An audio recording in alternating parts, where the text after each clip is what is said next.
Hey everyone, it is Havohai here, bringing another video on the 7 Deadly Sins Grand Cross, and in this video we're going to be doing a beginner's guide, what I'm going to call the goals for starters, and this is the Escanor Global Edition. So with that, if you're new to my channel, like, subscribe, comment below, do all that good stuff, and always a shout out to the 7 Deadly Sins Grand Cross database for images and info provided. Their link will be in the description below. So let's go ahead and jump into what I'm going to be really talking about, and this game is getting a lot more popular because of the hype.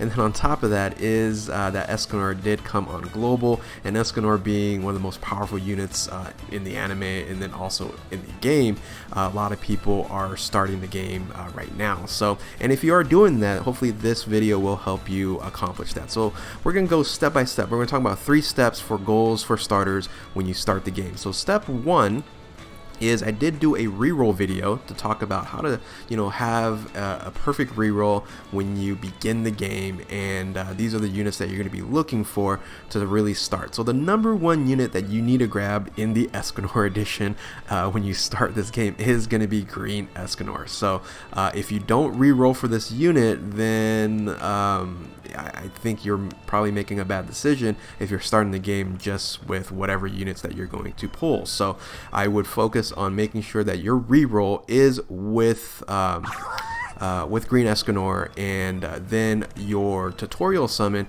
you want to try for green Meliodas. Now green Meliodas is really just going to help you with the story mode, and he's just really useful with his full counter ability, and can be beneficial. Now a lot of people say in the long run you should probably pull like a red Arthur or a green King, but I still think green Meliodas is beneficial for beginners, for people starting this game. So chapter 1 also is going to provide you, which chapter 1 you're actually doing in the tutorial, get you a green Elizahawk, and that's Elizabeth and Hawk, and that unit there, it's actually going to be a very useful unit that you're going to be using on a multitude of different things in the in various gameplays. So great units to pick up right from the beginning. And then when you get this SSR ticket in the beginning of the game, you are going to get a free SSR, and hopefully you get to pull one of these units here, red Hauser, green Arthur, Hellbrum, these other units that could be very useful for you. So if you can pick up any of those SSRs, you really have a really great start, and make sure you get that green Escanor right. So that's step 1, making sure that you have a great reroll. So that leads me into step 2. So step 2 is actually progressing through the story. A lot of people kind of jump into this game and they go, what do I do? There's so much things I can grind here, there's this event here. Just focus on doing the story, especially at least up to chapter 4, but really what you want to actually end up doing is completing it to episode 73, because episode 73 you're going to complete all the way to past chapter 6, and then episode 73 is actually when you get your guild, or you can maybe even join a guild. And at that point in time, I think you've done enough to grab a lot of items that can help you enhance your units, the pendants that you need to upgrade. So I think that's what you need to focus on if you're beginning the game.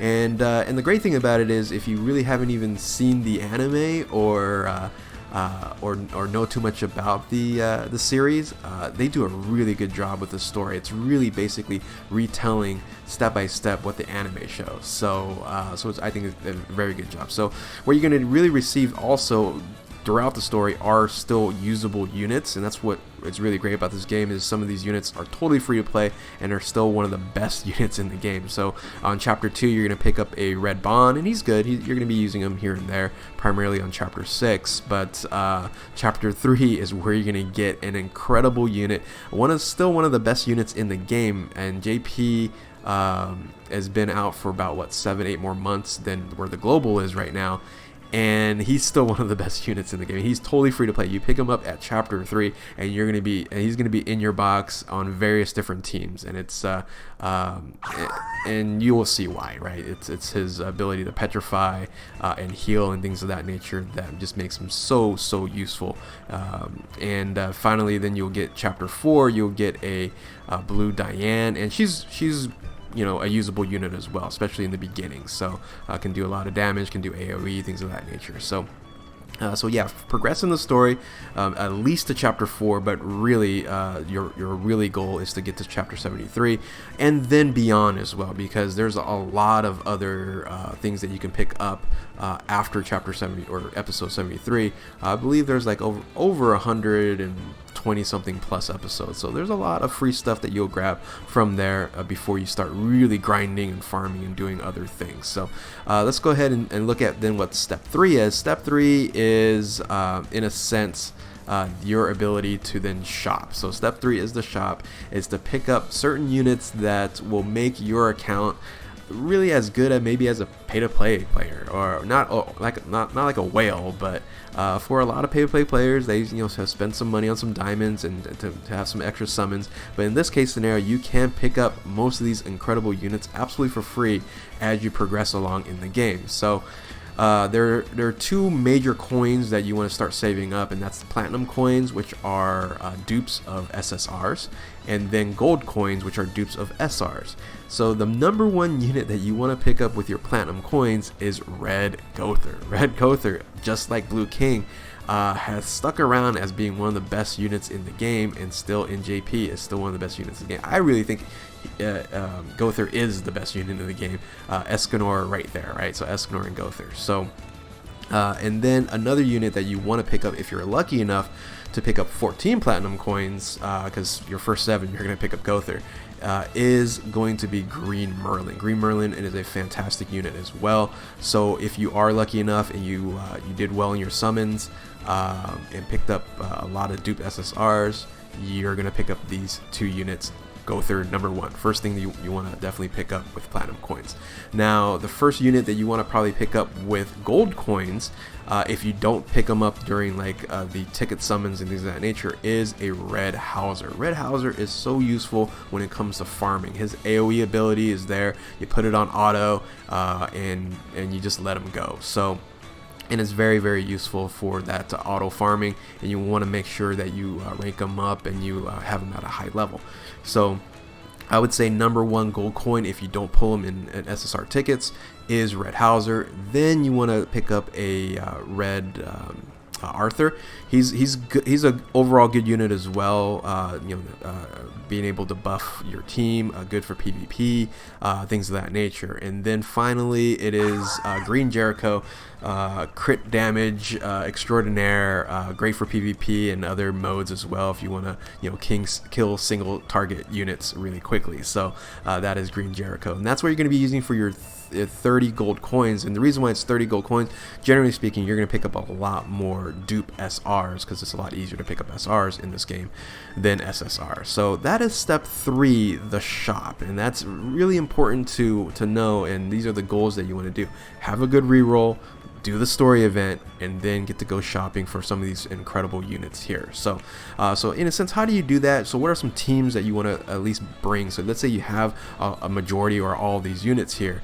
What are the teams that you're going to be building to run the rest of the game? So the number 1 thing that you want to build first is your farming team. Your farming team, or at least your auto farming team, is going to really comprise of 2 major units, and then a bunch of other units you can just throw on here that can really help you auto farm. So number 1, Red Hauser, like I mentioned before, and then Green Elizahawk is very good at this too. And since she is going to be ranking up and leveling up all the way from the beginning of the game, right when you start, she is still very useful. She has an AoE ability, and she can do quite a bit of damage as you level her up. So I would say those 2 units are fantastic, and then what you're going to do is bring other units that can do AoE, or at least buff up these 2 units' damage. So the other thing that you can do when it comes to farming are what we call demon battles or death battles, right? So it's Red Demon, Gray Demon, and Crimson Demon are the 3 demons that you're going to focus on.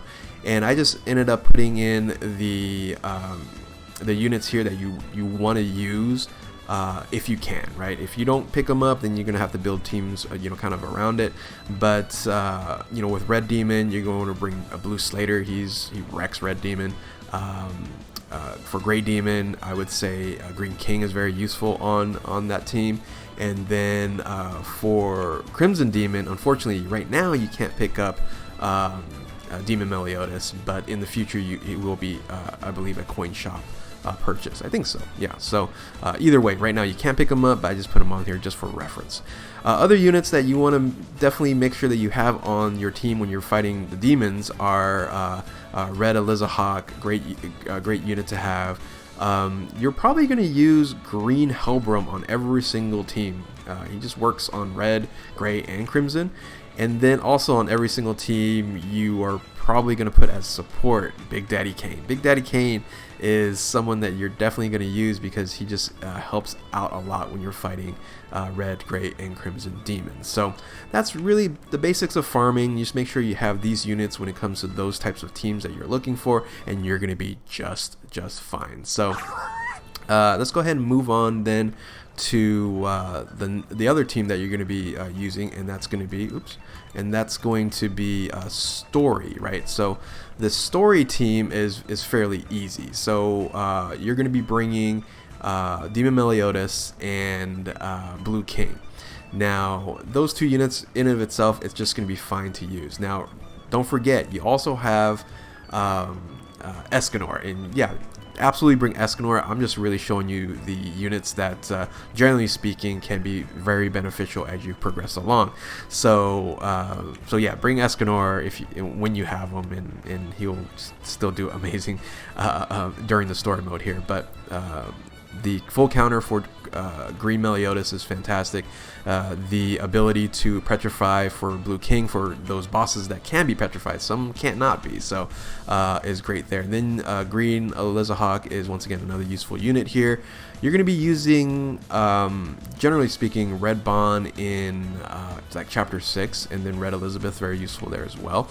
Now, that's the nice thing about using this, playing the story. You can make sure you have some friends that you can then bring in, that they could be already like level 70, 75, and they can really help you pass the story mode. So I think if you have a baseline general units like these 5 units here, you're going to be just fine completing the story all the way up to episode 73 and beyond. So finally, let's talk about what everybody loves to do in this game, and that is PvP. So PvP, like I mentioned, Escanor you can put on story, you can put it on farming, things of that nature. Farming's not really overly useful because he doesn't do AoE, but story and PvP, Escanor is going to be the guy to bring. So Escanor, Blue King, you should already have them if you've done a good reroll.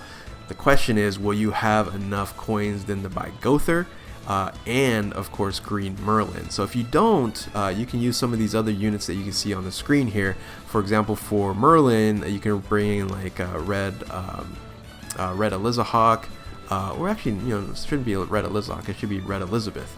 So that is incorrect there. I always get those mixed up. So let me do a remove there, and let me do a quick edit. Boom, just like that. Should be Red Elizabeth for the healing ability, or you can bring in Green Gilthunder to help with that defensive on PvP there. So now if you don't have Gother, or both Gother and Green Merlin, due to the fact that you don't have enough of the coins quite yet, then you can bring in these other units here. Diane, which is a free-to-play, you can just get that no problem. And if you're lucky enough to summon or purchase these units from 30 coins, is the Red Arthur and the Green Jericho, the critical damage person unit herself. So she's actually really good. So anyway, these are the 3 teams that you should kind of focus on, and the goals that you should have to build to help you, manage the game and get to whatever level that you want to achieve. Now,